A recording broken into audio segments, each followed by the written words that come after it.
रमज़ानुल मुबारक का ये महीना जिसमें आप और हम इस वक्त मौजूद हैं, ये इतनी इज़्ज़त वाला महीना है कि इसी महीने में कुरान पाक नाजिल किया गया। अल्लाह रब्बुल इज़्ज़त का फरमान तो सुनिए, शहरु रमज़ानल्लज़ी उन्ज़िल फ़ीहिल क़ुरआन हुदल लिन्नासि व बय्यिनातिन मिनल हुदा वल फ़ुरक़ान।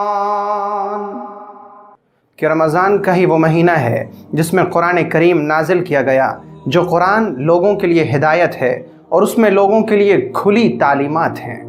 ये रमज़ान का वही महीना है जिसकी पहली रातों में सैयदना इब्राहीम अलैहिस्सलातु वस्सलाम के सहीफ़े नाजिल किए गए। ये रमज़ान ही का वो महीना है जिसके अंदर ज़बूर नाजिल किया गया। ये रमज़ान ही का वो महीना है जिसमें इंजील भी नाजिल हुआ।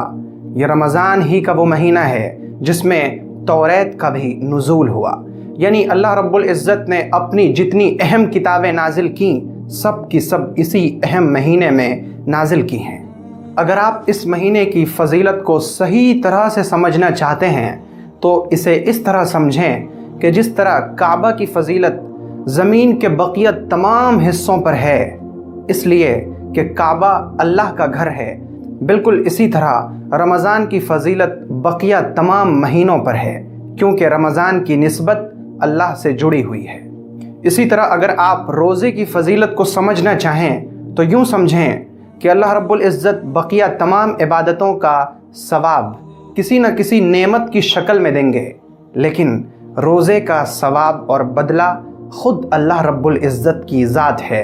जैसा कि हदीस पाक में नबी अकरम अलैहिस्सलाम ने फरमाया कि अल्लाह ताला फरमाते हैं, अस्सौमु ली व अना उज्ज़ा बिही, कि रोज़ा मेरे लिए है और रोज़े का बदला मैं ख़ुद हूँ। और इस महीने का अगर आपको एहतमाम देखना हो तो आप यूँ देख लीजिए कि अल्लाह रब्बुल इज़्ज़त ने इस महीने के दाखिल होते ही जन्नत के सारे दरवाज़े खोल दिए, जहन्नम के सारे दरवाज़े बंद कर दिए गए।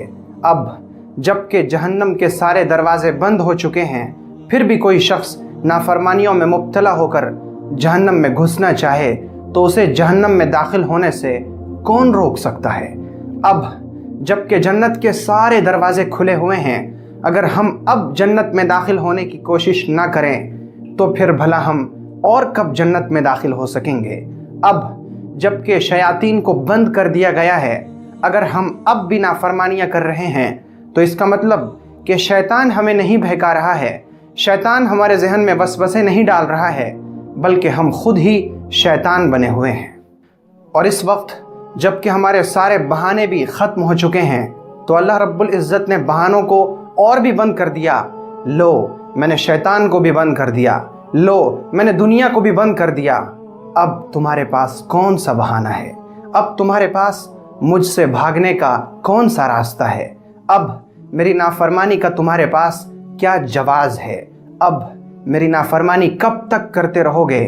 ए भाई, रमज़ान की जब पहली रात आई थी तो एक पुकारने वाला पुकार कर कह रहा था, आपने उसकी पुकार को सुना? वो कह रहा था, या बाग़ियल खैरि अक़बिल व या बाग़ियश शर्रि अक़सिर, ए भलाई की तरफ बढ़ने वाले आ जा और ए बुराई की तरफ दौड़ने वाले थम जा और रुक जा। क्या आपने उसकी आवाज़ पर लब्बैक कहा? क्या आपने उसकी आवाज़ सुनी? अगर नहीं सुनी तो अभी आप सुन लें, वो आवाज़ लगाने वाला आवाज़ लगाकर कह रहा है, या बाग़ियल खैरि अक़बिल व या बाग़ियश शर्रि अक़सिर, ए नेकी की तरफ बढ़ने वाले आ जा। अभी अल्लाह रब्बुल इज़्ज़त की तरफ से बहुत से ऑफ़र चल रहे हैं, अभी आ जा, अभी कर ले, अभी जमा कर ले। इस तरह कि अगर तू एक नफ़ल अदा करेगा तो तुझे एक फ़र्ज़ अदा करने का सवाब मिलेगा, अगर तू एक फ़र्ज़ अदा करेगा तो तुझे 70 फ़र्ज़ अदा करने का सवाब मिलेगा। क्या इससे बड़ी भी और कुछ रहमत हो सकती है? हम अगर अभी जन्नत में दाखिल होने की कोशिश ना करें, हम अगर अभी जहन्नम से बचने की कोशिश ना करें, हम अगर अभी नेकियां जमा करने की कोशिश ना करें, हम अगर अभी अपने नामे आमाल को नेकियों से भरने की कोशिश ना करें तो कब करेंगे? अभी नहीं तो फिर कब?